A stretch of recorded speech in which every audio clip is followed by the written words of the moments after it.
we have to integrate the function which is 5x dx over x plus 1 into x square plus 9. तो you can easily check कि यहाँ पे numerator की degree denominator से कम है और एक ऑप्शन हमें यहाँ पे नजर आ रहा है कि we can use the partial fractions.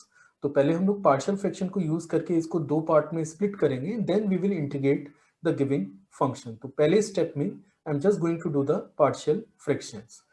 तो पार्शियल फ्रैक्शन करने के लिए आपको क्या करना होगा कि ये जो टर्म है 5x divided by which is x plus 1 into x square plus 9, और आपको इसे लेट करना है, let this is equal to a upon x plus 1 linear function let किया है and bx plus c divided by x square plus 9 के. तो हमें यहाँ से ए बी सी की वैल्यू पता करनी पड़ेगी जो गिवन कंडीशन को सेटिस्फाइड कर रही है. तो हम लोग इसे लिख सकते हैं कि 5x is equal to a into x square plus 9 plus b x plus c into x plus 1. तो while comparing we are able to get the value of a b and c. तो मैं यहाँ पे कुछ values आपको निकाल कर दे देता हूँ. देखिए, अगर मैं सबसे पहले x की जगह -1 प्लेस करता हूँ, सपोज मैंने x की जगह -1 प्लेस किया, तो आप देख सकते हैं कि ये जो पूरा टर्म है, ये पूरा टर्म आपका 0 बन जाएगा.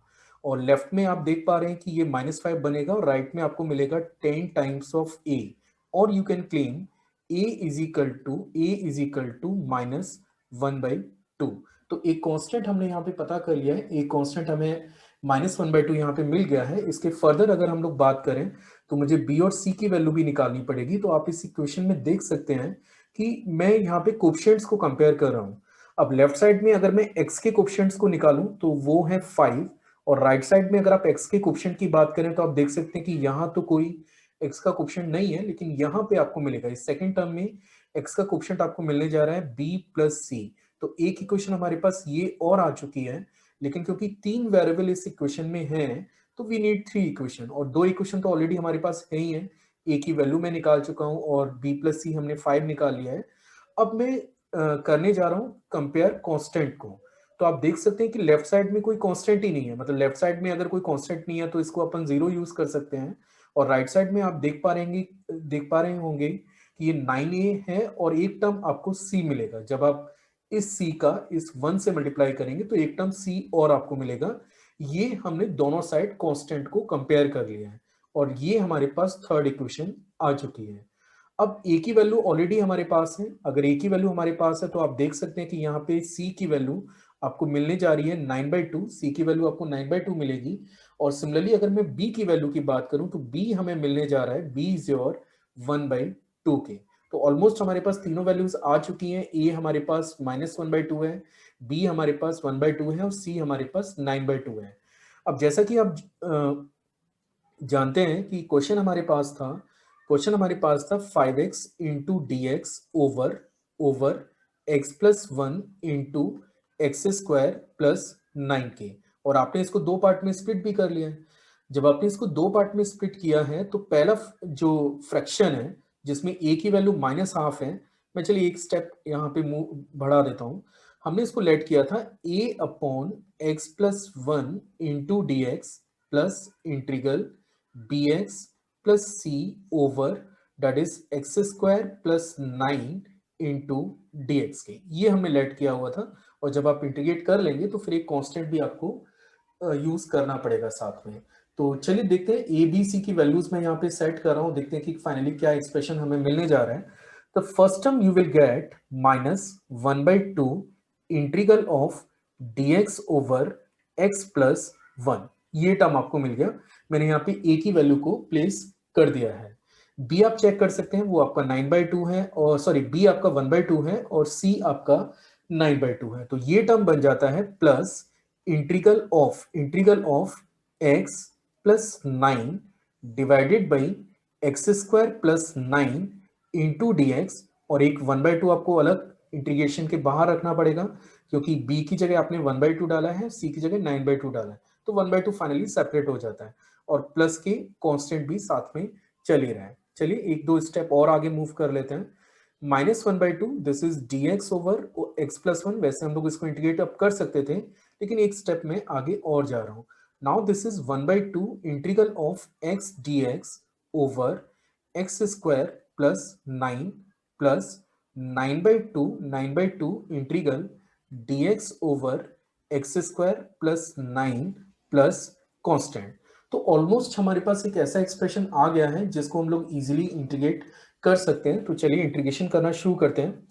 सबसे पहले ये पार्ट को मैं इंटीग्रेट कर रहा हूं। तो आप देख सकते हैं कि 1/x वाले फॉर्मेट को अगर आपको इंटीग्रेट करना है तो इसका इंटीग्रल होता है log x, यानी कि यहां पे ये टर्म बनेगा -1/2 log mod of x plus 1 के। रीजन जैसा मैंने अभी आपको बताया कि अगर आप इस फॉर्मेट को इंटीग्रेट कर रहे हैं, dx ओवर x को इंटीग्रेट कर रहे हैं, this is equal to log of mod x के। और अगर यहाँ पे साथ में कोई कांस्टेंट है तो भी वही फॉर्मेट आएगा। मींस अगर dx over x plus a भी है तब भी इसका इंटीग्रल आता है log of mod of x plus a के। तो एक टर्म तो ऑलरेडी हमने जनरेट कर लिया है। अब इस टर्म पे बात कर सकते हैं। चलिए पहले मैं इसको यूज कर लेता हूं। यहाँ पे आप देख पा रहे हैं कि 9/2 तो ऑलरेडी इंटीग्रेशन साइन के बाहर है और इसको हम लोग लिख सकते हैं 1/3 tan इनवर्स x/3 के। तो ये टर्म आ गया थर्ड पार्ट का इंटीग्रल। मैं इसका रीजन भी आपको साथ शेयर कर देता हूं। We know it very well, integral of dx over x square plus a square। अगर ये फॉर्मेट को आपको इंटीग्रेट करना है तो ये होता है 1/a tan inverse x by a के।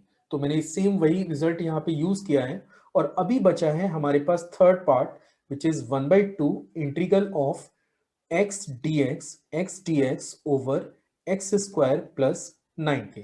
तो चलिए इसको अगले स्टेप में हम लोग इंटीग्रेट कर लेंगे। बाकी के दो पार्ट तो इंटीग्रेट हो ही चुके हैं। Means we are having -1/2 log mod of x plus 1, ये फर्स्ट टर्म है। यहाँ पे आप देख सकते हैं कि 3 3 जा 9, तो ये केवल 3/2 आपके पास रह जाता है।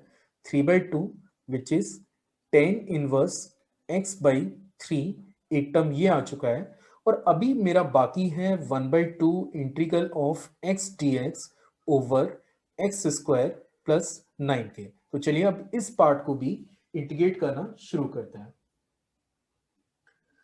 तो देखिए अब अगर मुझे इस थर्ड पार्ट को इंटीग्रेट करना है तो मैं अभी फाइनली पूरा फोकस इस थर्ड पार्ट पे कर लेता हूं। और इसको इंटीग्रेट करने के लिए हम लोग क्या करेंगे, एक्स स्क्वायर प्लस 9 को जस्ट लेट इट टी। आप एक्स स्क्वायर प्लस 9 को टी लेट कर लीजिए। तो यहाँ पे 2x dx आपका कन्वर्ट हो जाएगा dt में, या फिर x dx को आप लिख सकते हैं dt/2 के। तो ये सारे चेंजेस मैं इस थर्ड पार्ट में यूज कर रहा हूं। and now this will become -1/2 log mod of x plus 1 plus 3/2 tan inverse x/3। ये टर्म तो ऐसा चल रहा है और प्लस आप देखेंगे कि एक 1/2 पहले से मौजूद है और एक 1/2 हमने अभी यहाँ पे x dx को रिप्लेस करने से आएगा। तो ये टर्म बन जाता है 1/4 integral of dt upon t plus constant. ठीक है, तो चलिए आगे मूव कर जाते हैं। Now this is -1/2 log mod of x plus 1 plus 3/2 tan inverse x/3। और इसको हम लोग लिख सकते हैं 1/4 log mod of t plus c with the same condition.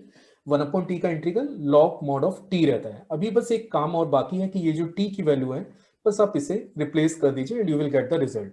So your final answer is -1/2 log mod of x plus 1, ये first term है। Second term आपके पास है 3/2 tan इनवर्स x/3, ये आपका सेकेंड टर्म है। इसके बाद -1/9 log mod of x square plus 9 का mod plus c। And finally this is the answer for the giving integration.